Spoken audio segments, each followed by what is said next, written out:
తర్వాత మీరు మీరు 5 కమిటీలు ఎండోమెంట్స్ కమిటీలు వేశారు. 5 కమిటీలు వేసిన వాళ్ళు మీ దగ్గర ఇప్పుడు ఎవరైనా ఉన్నారా?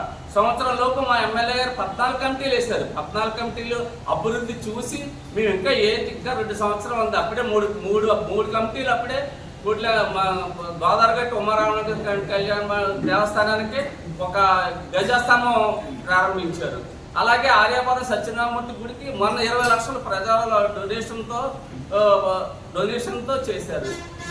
ఇంకా ముందు ఈ 2 సంవత్సరాలు మేము ఎంత డెవలప్మెంట్ చేసి చూపిస్తామో మీరు చూడండి, మీ కళ్ళతో మీరు చూస్తారు కనుక. మీరు వేసిన కమిటీల్లో మీ వెనకాల ఎవరైనా ఉన్నారో కూడా 5 వేశారు. 5 కమిటీల్లో 14 కమిటీలు. 5 కమిటీల్లో ఏ ఒక్కరైనా మీతో ఉన్నారు? అసలు మీరు చేసిన అభివృద్ధి మీరు సంవత్సరానికి ఒక పోరాటం మార్చారు. రాజమండ్రిలో లాస్ట్ సంవత్సరం మీకు సీటు కన్ఫర్మ్ అయిపోయిన తర్వాత కంగారుగా ప్రతి పనులు చేశారు. దేవి చౌక్ అనగా, పుష్పాల రేవ్ అనగా, కంబాజర్ పార్కులో ₹1 కోటి పెట్టి లైటింగ్ పెట్టారు. అది ఉన్నప్పుడు అక్కడ దిండుమా చేశారు. అది ఏమన్నా ఉందా? ఫ్లైఓవర్ అంటున్నారు. ఫ్లైఓవర్ ఇప్పుడు కింద మాట్లాడితే ఫ్లైఓవర్ విమర్శిస్తున్నారు. ఫ్లైఓవర్ లో ఎంత గోతులున్నా ఒకసారి వెళ్ళి చూడండి. మన మీడియాలో కూడా మన మధ్య కొంతమంది మీడియా వాళ్ళు కూడా గోతులు తీసి కూడా పెట్టారు, ఎంతమంది పడిపోతున్నారు అని. కింద అటు ఇటు వేసిన రోడ్లు కూడా వెంటనే పోయి ఇప్పుడు మళ్ళీ మరమ్మతులు చేస్తున్నారు. మీరు మా మీద బుర్ర జరగడం కోసం మా ఎమ్మెల్యే గారు చేసిన పనులు మీరు తట్టుకోలేక మీరు ఎన్ని మమ్మల్ని చేయడం కోసం మమ్మల్ని ఇబ్బంది పెట్టడం కోసం మీ చేసిన అవినీతి పనులన్నీ బయట పెడతారేమో అని భయం వేసి ముందు జాగ్రత్తగా మా మీద బుర్ర జరుగుతున్నారు. మీరు అది దృష్టిలో పెట్టుకోండి. నాకు ఇప్పుడు ఈయన 2 ఎలక్షన్లు చేశారండి రాజమండ్రిలో. 2 ఎలక్షన్లకే మా 5 వార్డుల్లో 25 బూతులు ఉన్నాయి. 25 బూతుల్లో ఎప్పుడైనా ఏ బూతులో అయినా వీళ్ళకి ఒక్క ఓటు మెజార్టీ వచ్చిందని చూపించమనండి.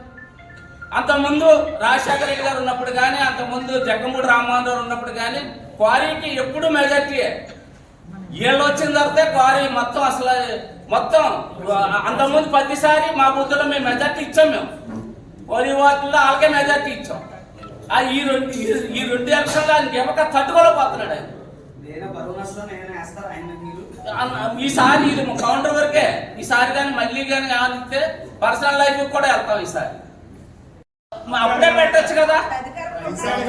లోకేష్ గారు వస్తున్నప్పుడు అది మేము అప్పుడే మీరు లోకేష్ గారు వస్తున్నప్పుడు మేము దాన్ని ఆయన తట్టుకోలేక ఇప్పుడు ఎందుకు పెట్టాలి?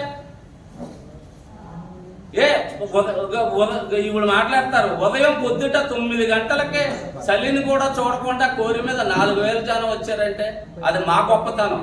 మా 5 వార్డులు మా ఇన్ఛార్జీలు గొప్పతనం. మేము ఎప్పుడు ఏ మీటింగ్కి ఎవరిని ₹1 కూడా ఇచ్చి తీస్తారా? మేము అసలు డబ్బులు ఇస్తున్నా కూడా మీకు ఎవరో జనారా? మీకు మీరు వేసిన ఇన్ఛార్జీలు మేము ఎవరికి డబ్బులు కూడా ఇవ్వం. ఆయన మాజీ మార్గాన్ భరతరామ్ గారు, నేను మాజీ కార్పొరేటర్ కొయ్యల రమణ. ఆయన వచ్చి నా వార్డు 45వ వార్డు వచ్చి ఆయన పోటీ చేయమనండి. ఆయన పోటీ చేసి ఆయన గెలిస్తే నేను ఇంకా అసలు రాజకీయంలో ఉన్నాం. ఒకవేళ ఆయన కానీ ఓడిపోతే ఆయన రాజకీయం వదిలేస్తారా? అది చేయమని చెప్పండి, పర్వాలేదు. నాకు లాస్ట్ క్వశ్చన్గా చెప్తాను.